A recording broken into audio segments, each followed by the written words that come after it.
जी बिस्मिल्लाहिर्रहमानिर्रहीम, अस्सलाम वालेकुम। मैं हूं बिलाल अहमद। उम्मीद है आप सब खैरियत से होंगे। 2 माह पहले मैंने ये कहा था कि कराची में एक बड़ी तब्दीली आ रही है और 2 माह के बाद अब जो तब्दीली आना शुरू हुई है उसके ऊपर बड़े बड़े टेलीविज़न चैनल्स, बड़े बड़े तज्ज़िया निगार आपको ये बता रहे हैं कि जी लंदन में कुछ हो रहा है, दुबई के अंदर कुछ हो रहा है, डॉक्टर इशरतुल इबाद मिल रहे हैं। अब इत्तला ये आ रही है कि साबिक आर्मी चीफ़ और साबिक सदर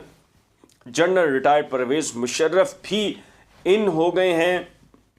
और ये बताया जा रहा है कि जी जो कराची की सियासत के अंदर जो गर्मी आई है, मौसम भले से सर्द है कराची का, लेकिन जो दर्जा हरारत बढ़ा है उसके अंदर जनरल परवेज़ मुशर्रफ भी एक्टिव हुए हैं, क्योंकि ये कहा जाता है कि जो MQM को सबसे ज़्यादा अगर रिलीफ मिला तो वो जनरल परवेज़ मुशर्रफ के दौर में मिला। मुस्तफ़ा कमाल ना सिर्फ मेयर बने यहाँ पर, बल्कि MQM के अंदर जो कहा जाता है कि सूबाई हुकूमत के अंदर, वफाकी हुकूमत के अंदर जो सबसे बड़ा स्टेक था और जो सबसे ज़्यादा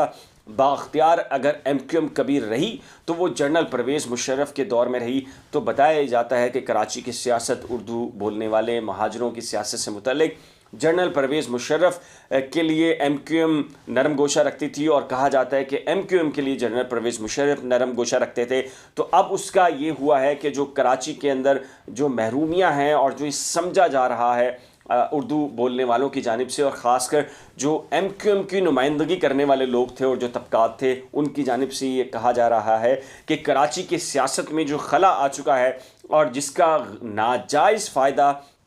पाकिस्तान पीपल्स पार्टी की हुकूमत उठा रही है और कराची पर इस वक्त फ़तह करने और गलबा पाने और कराची को मुकम्मल तौर पर फाइनेंशियली तबाह करने का जो प्लान है पाकिस्तान पीपल्स पार्टी का, ये जो एहसास और सब जो समझा जा रहा है, ये जो तासुर लिया जा रहा है जो कराची वाले हैं या उनकी नुमाइंदा करने वाली, उनकी नुमाइंदगी करने वाली जो तंजीमें हैं उनकी जानिब से, तो अब ये इत्तला आ रही है कि दुबई के अंदर जनरल परवेज़ मुशर्रफ भी फाल हुए हैं और ये कहा जा रहा है कि डॉक्टर इशरतुल इबाद की ना सिर्फ आमिर ख़ान से दुबई में मुलाकात हुई, डॉक्टर फ़ारूक सत्तार की उनसे मुलाकात हुई, बल्कि इसके पसे पर्दा MQM के वो रहनुमा जो इस वक्त अपने घरों में बैठे हैं, यानी कि लंदन में या दुबई में या कनाडा के अंदर या फिर अमेरिका के अंदर मौजूद हैं, वो भी फ़ाल हुए हैं। उन्होंने भी एंट्री दी है और उस एंट्री के अंदर ये कहा जा रहा है कि अभी ये तय नहीं किया जा रहा कि लीडरशिप कौन होगी, यानी कायद कौन होगा,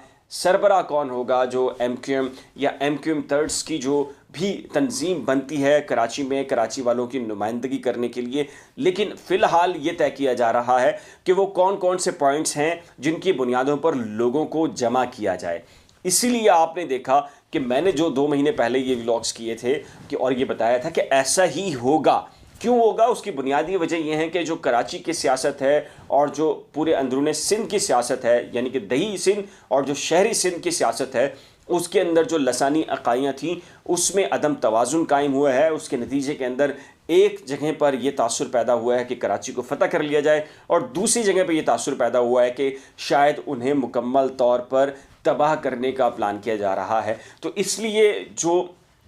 मुख्तलिफ सतह के ऊपर ये प्लान किए जा रहे थे कि इसको फिर दोबारा से बैलेंस किया जाना है। उस बैलेंस किए जाने के लिए ज़रूरी है कि ज़ाहिर है कि एक पॉलिटिकल पार्टी हो। MQM मुकम्मल तौर पर इस वक्त तबाह नज़र आती है, आपको मुख्तलिफ धड़ोबंदी में नज़र आती है। MQM बहादराबाद के अंदर भी मुख्तलिफ ग्रुप्स हैं। आमिर खान का मुख्तलिफ ग्रुप है, किसी कोई कहता है कि खालिद मकबूल सिद्दीकी के चाहने वाले कोई और हैं, कंवर नवी जमील से मुतल्लिक कुछ और कहता है, फैसल सब्जवारी साहब के बारे में कहा जाता है कि वो मुख्तलिफ ग्रुप के सूरत में चल रहे हैं। 2-2, 3-3 MNAs MPs के अपने अपने ग्रुप्स हैं और जो तंजीमी स्ट्रक्चर है वो मुकम्मल तौर पर कहीं पर आपको नज़र नहीं आता क्योंकि इत्तेहाद नहीं है। आफाक अहमद जो एक्टिविटीज़ उनकी शुरू हुई थी वो भी मैंने ये बताया था आपको चंद व्लॉग्स के अंदर कि जी वो भी कोशिश में है कि MQM को दोबारा से बहाल किया जाए, रिस्टोर किया जाए या कोई नई तंजीम बनाई जाए जो कराची की मुत्तफ़िका नुमाइंदा तंजीम हो। इसीलिए अब मैंने जो मेरे पास इंफॉर्मेशन वो ये है कि जनरल परवेज़ मुशर्रफ की भी एंट्री हुई है और बाज़ ऐसे रहनुमा जो MQM में मौजूद थे और इन दिनों लंदन में मौजूद हैं, MQM लंदन से किनारा कशी अख्तियार किए हुए हैं, उनको भी ये एहसास हो चुका है कि शायद अब MQM लंदन, MQM पाकिस्तान इन सारी चीज़ों से बाहर निकला जाए। अगर अल्ताफ़ जो बानी कायद हैं, बानी तहरीक थे, अगर वो माइनस हो चुके हैं, उनकी सियासत ख़त्म हो गई है, तो लेकिन कराची भी मौजूद है और कराची वाले भी मौजूद हैं और कराची वालों को ज़िंदा भी रहना है इसी शहर के अंदर, उनकी औलादों ने भी यहीं रहना है। तो इसलिए वो ये समझ रहे हैं कि अगर कोई माइनस चीज़ शख्सियत हो चुकी है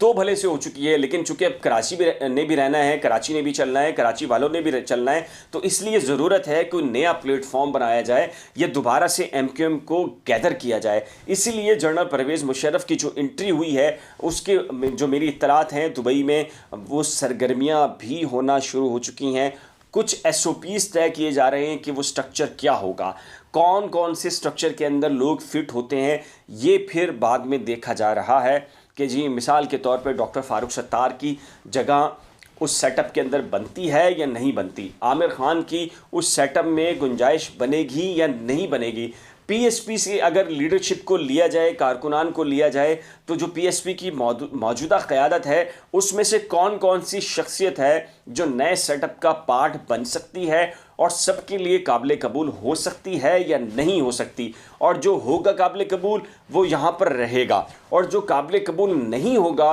वो आपको इस अंदाज से बिल्कुल माइनस होता हुआ दिखाई देगा और आपको पता भी नहीं चलेगा कि वाकई ये मिसफिट हुआ और उसकी वजह से ये अब अपनी तंजीम या अपनी क़यादत के लिए भी मौजूद नहीं है और ये किनारा कशी अख्तियार करके या तो कराची के अंदर ही आपको पाए जाएंगे या फिर दुबई के अंदर से दोबारा सेटलमेंट हो जाएगी, उनकी रिहाइश अख्तियार हो जाएगी, या लंदन मुंतकली हो जाएगी, या कनाडा मुंतकिल हो जाएगी, या फिर अमरीका वो साहब वापस चले जाएंगे जो मिसफिट होंगे। ये होना ज़रूर है, ये होना ज़रूर है, और क्यों होना है, जो मेरे पास इत्तलात कुछ महीनों से पहले मौजूद हैं, उसकी बुनियादी वजह यही है जो मैंने आपको बताई है कि कराची